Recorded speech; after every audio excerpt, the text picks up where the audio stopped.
Greetings, friends. Prepare for another thrilling journey as we delve into Reddit's most bizarre tales. We're plunging deep into the quirkiest corners of the web. Grab your popcorn and join us on this adventure. Remember to hit subscribe and like. Let's begin. I've been married to the woman of my dreams for 7 years. Her name is Catherine, and from the very beginning of our relationship, I knew she was my other half. We dated for 2 years before I proposed to her at sunset by the lake where we had spent many unforgettable evenings. The moment she said yes, I was the happiest man on earth. We made plans, dreamed about the future, and I was certain that our love could withstand any test. But the last 2 years have turned our marriage into hell on earth. Something changed, though I couldn't pinpoint when or how it happened.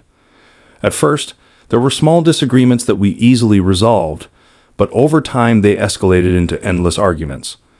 We tried to deal with our problems together and went through a year of marriage counseling.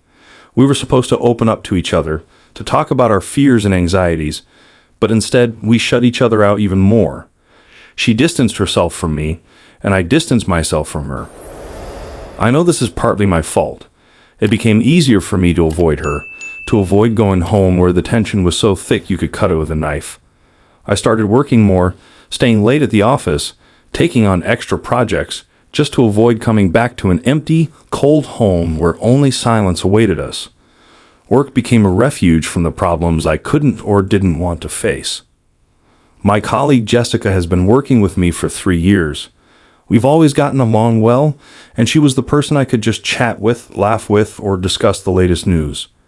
She was that bright spot in my daily life that distracted me from the dark thoughts about home and marriage. At first, our conversations were light and easy, but as I got more and more stuck at work, we started getting closer. Not in a romantic way, but more like friends who could share their problems and support each other. Last week, after an especially tough day, I suggested to Jessica that we go out for a couple of drinks after work. It was just an innocent desire to spend time with a friend, to unwind, to talk about something other than work and family problems. We sat in a small bar on the corner, laughed, reminisced about funny moments at work. We drank a bit more than we planned, and I felt myself gradually relaxing, feeling light and carefree for the first time in a long while. I can't say exactly when things went wrong. Maybe it was the moment when our eyes lingered on each other longer than usual. Maybe it was when her hand accidentally brushed against mine, and I didn't pull away. Everything happened as if in a dream, and before I knew it, we were at her place, and then in her bedroom. I woke up in the middle of the night, feeling like the ground had been pulled out from under me. I stared at the ceiling, unable to believe what had happened. I had betrayed the woman I loved more than anything in the world, the woman I had once vowed to stay with through thick and thin. At that moment, I hated myself more than ever before. I quietly got up, dressed, and left, trying not to wake Jessica. She probably didn't even notice my departure. The following days were like a fog. My head was full of thoughts about what I had done. I knew I had to tell Catherine, but how? How do you tell someone you've betrayed them when you're both barely holding on as it is? We were both on the brink of breaking, but despite everything, I still felt a faint glimmer of hope inside. I wanted to save our marriage, but now I wasn't sure if that was even possible. I tried to ignore what had happened, to pretend that nothing had changed, but it was impossible. Every time I saw Catherine, when she asked how my day had been, or just sat quietly beside me, a storm raged inside me. I couldn't look her in the eye, afraid she would see the liar and betrayer I had become. I started working even more, avoiding home and any conversations with my wife. Jessica seemed to understand what had happened and distanced herself as well. We no longer talked as freely as before, and I was relieved.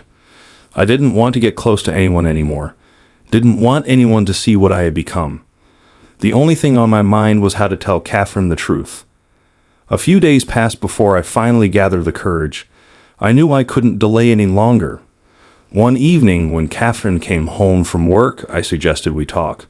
She looked tired, and I saw the same emptiness in her eyes that I felt in my own. We sat in the living room, and I began to speak.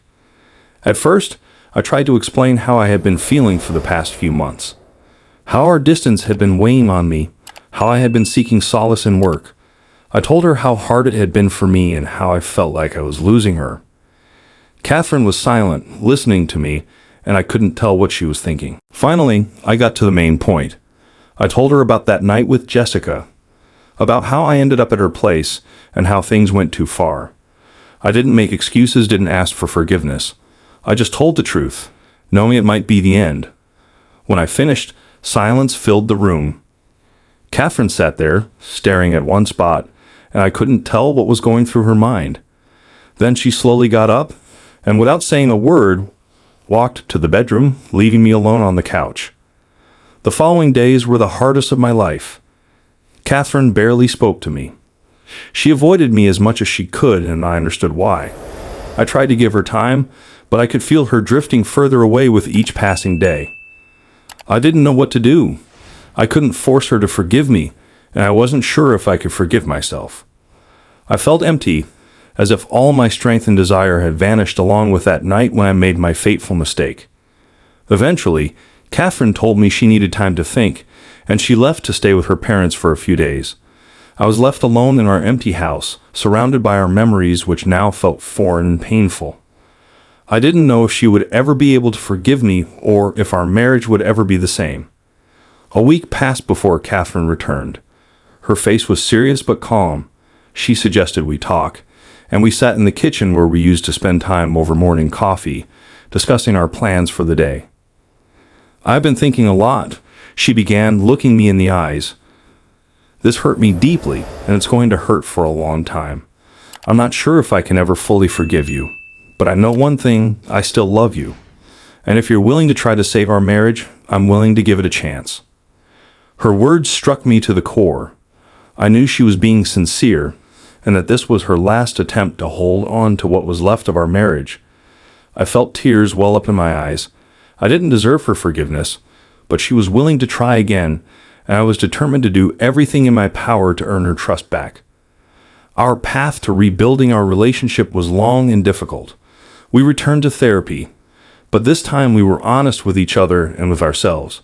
We talked about what had been troubling us, about what we had lost, and what we wanted to regain. We learned to trust each other again, building our relationship on a new foundation, one not tainted by lies and betrayal.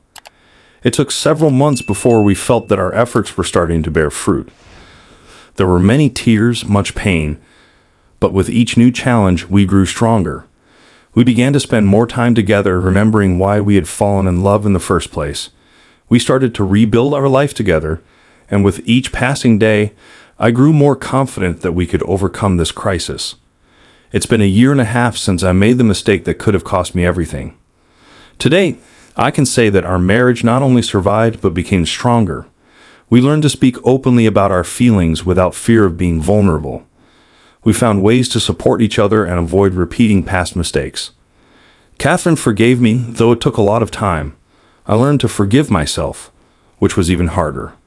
We both realized that love isn't just about feelings. It's about effort, about fighting to preserve what's precious. Today we are happy again. Our relationship is far from perfect, but it's real and alive. And I know that despite all the difficulties, we found the light at the end of the tunnel that now guides our way forward.